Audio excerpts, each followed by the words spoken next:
And we are here at the Forbes Under 30 Summit in Boston, and we're pleased to be joined by Steve Valenscin, who is the CEO of Growers. He's out of North Carolina, and boy, what he's doing is interesting, where he's combining technology and agriculture. Stephen, welcome. Welcome to Boom Bust. Yeah, thanks for having me. And Stephen, how do you merge agriculture and technology? What's your secret sauce?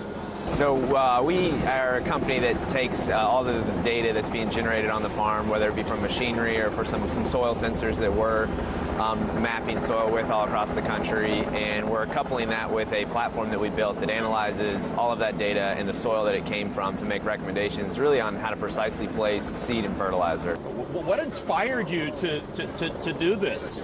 So I grew up farming in South Dakota, and then when I went to school at North Carolina State University, and while I was there, I started a soil testing laboratory because there was just a business opportunity to get into the private soil and water testing space. And it was there that I realized there's a better way to make recommendations on fertilizer if you can actually use and understand the data that's coming from the farm where the soil was placed. And so we developed a new way that kind of reinvented soil fertility recommendations and essentially rewrote the agronomy handbook using a farmer's own data, as opposed to the traditional method, which is, land grant universities and, kind of independent researchers, which is based on really small plot data. We essentially turn the entire world into a test plot. And when we talk about what you're doing, it, of course, reduces the amount of inputs, whether or not it's herbicides or pesticides. It makes a more efficient, effective use of the soil, but it should also result in greater yields, right? Yeah, so the key word really is optimization. And so we think that farmers, just like human beings, right? We all overcompensate for a lack of information. And the data that we're pulling out from the farm and then delivering it to them recommendations has been historically unavailable to them. It's fragmented, it's hard to analyze, it's hard to view, hard to aggregate. If we can do that, it helps them optimize literally everything that they apply on the farm, which includes capital too. So not only are we optimizing capital resources, but also seed and fertilizer and chemicals as well. And so when you do that, the profitability is a very nice byproduct of better optimization of resources. The entire planet is full of soil, so theoretically, you could do this a lot of places around the world where they are farming, right? That's correct. So the unique thing about agriculture is like every plant that's grown on Earth requires the same 16 micro and macro nutrients. Just the variation in the amounts is different. So corn is corn, whether it's planted in Iowa or in Central America. And so our technology and our science applies and works just as well there as it does in the more modern eras. It's just a matter of the ease of how effectively and efficiently we can capture the data. That becomes a challenge in more of the third world kind of countries and developing countries, but it's getting a lot better. What is it that you actually need to do it? You need the technology. Do you need a big, expensive piece of equipment, either a tractor or a combine and a supercomputer? What do you need?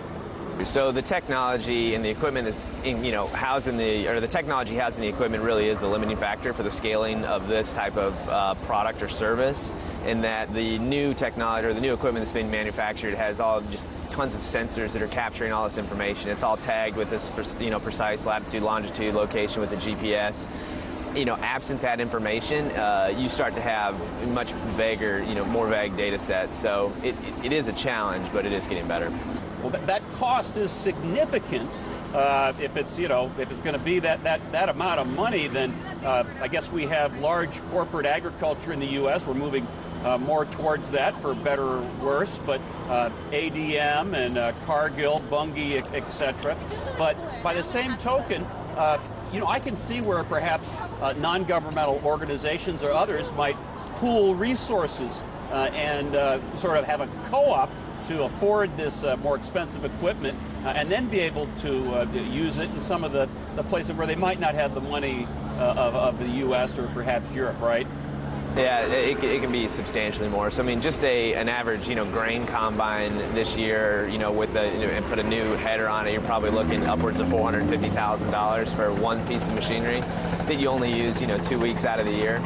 And the tractors, the sprayers, the planters, they're all right around that level. You probably couldn't even touch this type of technology for now if you had to start from scratch for less than $1 million. So, yeah.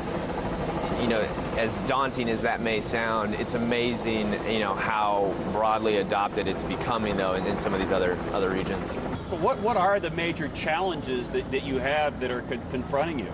Initially, it wasn't the challenge. The big problem in agriculture, not problem, but the challenge for a business in agriculture is that it's very cyclical and that you only get one cycle per year, right? And so as we were developing products and technologies and iterating new things, you get to test one of those things per year, and then you have to wait 12 months to figure out how effective and successful you were. And so the adoption process in agriculture is by nature much, much more slower than any consumer product where I can sell you something, you can try it, you can tell me if you like it, and then maybe buy it again.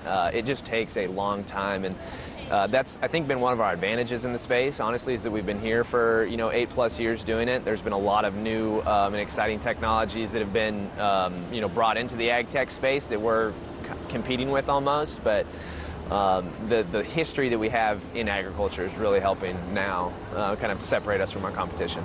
Now, Stephen, you told me before we started doing the interview that you were actually profitable, and that is different than a lot of the folks at the Forbes Under 30 Summit here who are startups or looking for money, so bravo for you, but share as much as you're willing to share about how you're doing as a company. Yeah, so it's we started 8 years ago, so we've been at this for a while. It's been a pretty long, hard slog, and been very fortunate to grow and scale. In the past 5 to 6 years, pretty significantly. So we're 33 people now, headquartered in Raleigh, North Carolina, and then we have a technology development office in Seattle, and then a few remote field offices in the southeast, and kind of southwest. All right, and last question. What are your goals? What are your challenges? Where do you see yourself going in the next few years here, Stephen? So we have raised a little bit of capital as we've kind of tried to aggressively scale some of our technology products. But one of the things that we did that really differentiate ourselves was sell a higher value product. And so that helps you generate more revenue quicker. But the catch is you have to be able to deliver high value.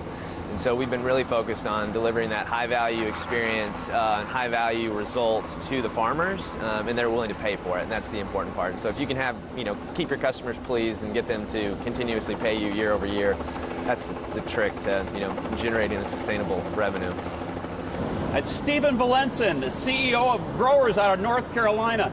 Thank you for what you're doing. We wish you well with your company, but we also wish you well because it'll help farmers and it'll help the environment and the planet. Thank you, Stephen. Good luck.